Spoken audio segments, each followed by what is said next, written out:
Salam əziz şagirdlər. Bu gün biz 9-cu sinif kimya dərsliyində 1.5 qazların sıxlığı və nisbi sıxlıq mövzusunun başlığı altındakı sualların izahına birgə baxacağıq. Uşaqlar, sualların izahına baxdıqca da çalışacaq mövzunun içərisində olan bütün önəmli hissələrdə bir-bir toxunaq. Gəlin əvvəlcə öyrəndilər tətbiq edinə baxaq. Eyni şəraitdə karbonun oksidi ilə azotun oksidinin sıxlığı eynidir. Bu oksidlərin formullarını müəyyən edin. Biz mövzunu öyrənərkən də belə bir düstur qeyd elədik uşaqlar. Rho bərabər idi. Molyar kütlə bölünsün molyar həcm. Sıxlıqlar eynidirsə, deməli molyar kütlə də eyni olacaq. Bu niyə belədir? Çünki molyar həcm nədir? 24-ə bərabərdir. Sabit bir kəmiyyətdir. Sabit kəmiyyət olduğuna görə rho da nə olacaq uşaqlar? M-dən, yəni molyar kütlədən düz asılı olacaq. İndi bizdən karbonun oksidini yazmamızı istəyir, bir də azotun oksidini yazmamızı istəyir. Karbonun oksidlərini yazsaq, CO2 yazaram. Azotun oksidlərini yazsaq, təbii ki, oksidlər çoxdur. NO, N2O, daha sonra NO2 yaza bilərik. İndi gəlin bunların molyar kütlələrini tapaq. Molyar kütləsini tapsaq, karbon 12-dir, oksigen 16-dır, cəmlədim, aldım 28. Karbon 12-dir, 16-nı 2-yə vurdum, 32, cəmlədim, oldu 44. NO-nu hesablayıram. 14, üzərinə gəldim, 16 aldım, 30. 14-ü 2-yə vurdum, 28. 28-in də üzərinə 16 gəldim, aldım 44. 14, üzərinə gəlsin, 16-nı 2-yə vurdum, 32. 14-ün də üzərinə 32-ni gəldim, aldım 46. Baxın uşaqlar, biz nə görürük? Görürük ki, N2O ilə CO2-nin molyar kütlələri eynidir. Bu oksidlərin formullarını müəyyən etməmizi istədiyinə görə də molyar kütləyə görə onların hər ikisinin molyar kütləsi bir-birinə bərabər olduğu üçün bizim oksidlərimiz CO2 ilə N2O olacaq. İndi gəlin ikinci suala baxaq. N2 və CO-dan ibarət qaz qarışığına həmin şəraitdə hansı qazı əlavə etsək qarışığın sıxlığı artar? Aha, bizə verib azot qazı neçədir? 14-ü 2-yə vurdum, 28. CO-nu veribdir. Yaxşı yazmadı uşaqlar. CO-nu veribdir. 12-in də üzərinə 16 gəldim, aldım 28. İndi bizə nə deyir? Deyir ki, hansı qazı əlavə etsək, qarışığın sıxlığı artar. Qarışığın sıxlığı artar. Qarışığın molyar kütləsi nədir uşaqlar? 28-dir. Sıxlığın artması üçün nə olmalıdır? Əlavə edilən qazın molyar kütləsi 28-dən böyük olmalıdır ki, sıxlıq artsın. Yəni biz buradakı qazların molyar kütlələrini əvvəlcə tapacağıq. Onların hansının 28-dən böyük, hansının 28-dən kiçik olduğunu müəyyən edəcəyik. Bu zaman ondan sonra da hansının sıxlığı artacaq, hansının azalacaq, onu da tapmış olacağıq. Yəni MCH4-ü tapsam, 12-in üzərinə 4 gəldim, aldım 16. Deməli, nə edəcək? Qarışığın sıxlığı nə edəcək uşaqlar? Burada artar deyir. Təbii ki, 16 28-dən balaca olduğuna görə artmayacaq. Azot 14-dür. Üzərinə 3 gəldim, oldu 17, artmayacaq. Azot 14-dür, 2-yə vurdum, oldu 28. 28-in də üzərinə 16 gəldim, aldım 44. 44 olduğu üçün nədir uşaqlar? Onun molyar kütləsi 28-dən böyükdür. Deməli, qarışığın sıxlığı artacaq. 12-ni vurdum 2-yə, 24. 24-ün üzərinə 4 gəldim, aldım 28. Bu neynəməyəcək uşaqlar? Dəyişməyəcək. Çünki bunun molyar kütləsi bizim qazların molyar kütləsinə bərabərdir. SO2-yə də hesablayaq. Deməli, 32 üzərinə gəlsin, 16-nı da vurdum 2 oldu. 32, 32-ni də üzərinə 32 gəlsəm alarım 64. Deməli, nə edəcək? Qarışığın sıxlığı artmış olacaq. Doğru cavabımız da oldu 3 və 5. Gəlin indi öyrəndilərinizi yoxlayına baxaq. Ozon qazının sıxlığını hesablayın. Hesablayaq.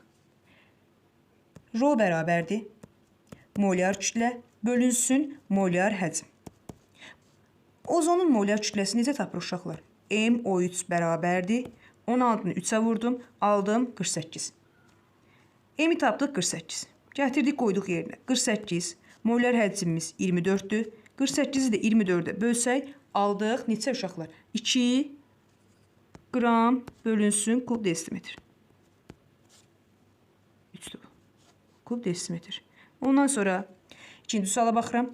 Qazın hidrogenə görə nisbi sıxlığı 29-a bərabərdir. Həmin qazın havaya görə nisbi sıxlığını hesablayın. Aha, baxın uşaqlar, mövzunun içərisində biz nə qeyd eləmişdik? Baxın, nisbi sıxlığı tapmaq üçün D bərabərdir. M bölünsün, yəni qazın, həmin qazın digər qaz olan nisbəti. İndi bizə verib ki, qazın hidrogenə görə nisbi sıxlığı 29-a bərabərdir. Yəni, D hidrogen bərabərdir. Biz həmin qazı bilmirik. Həmin qazı bilmədiyimiz üçün MX-dan qeyd elədim.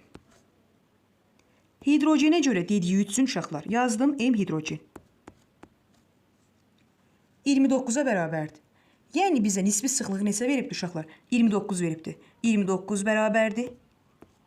Bilmədiyimiz qazın molar kütləsi bölünsün. Hidrogenin molar kütləsi neçədir? 2-dir. Biz nə alarıq uşaqlar? MX bərabərdir. 58 almış olarıq.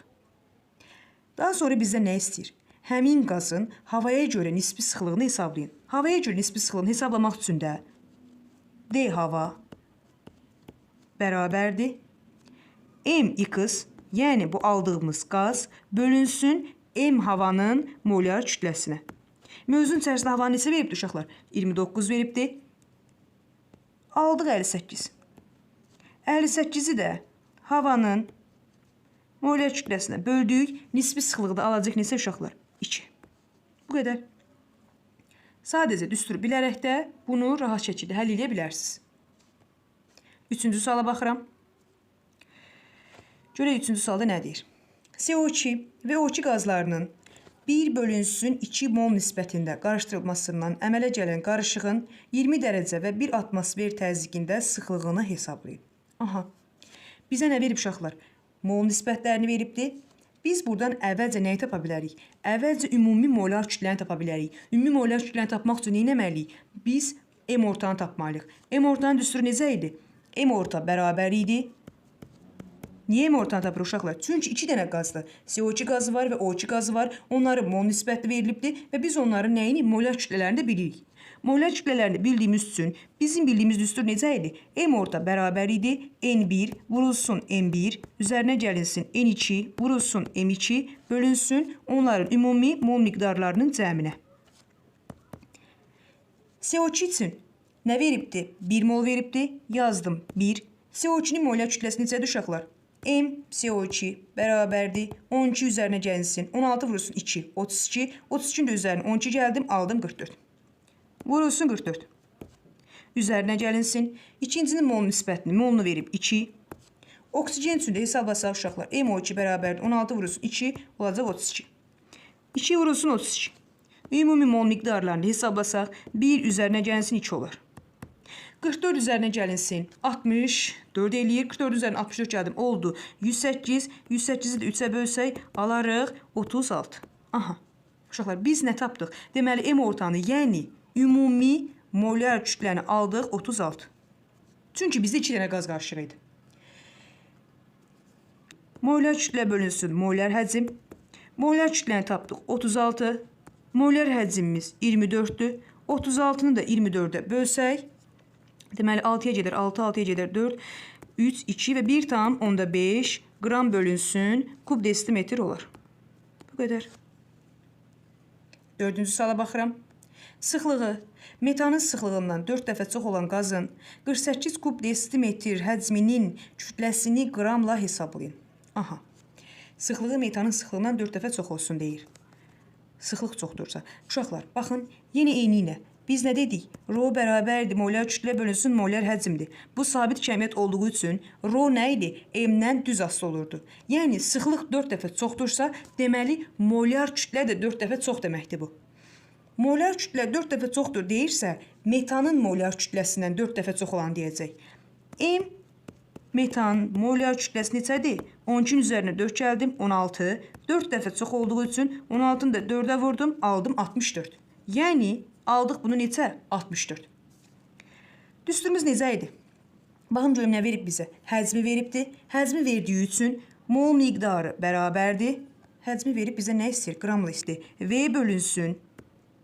Həcmi böldüm molar həcmə. 48-i böldüm 24-ə. Aldım 2 mol. Əla.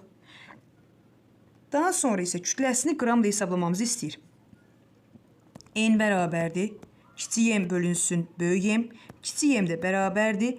Kiçik N vurulsun böyük M. Mol miqdarını tapdıq 2.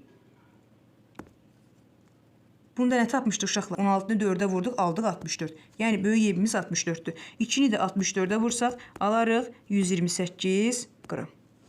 Bu qədər.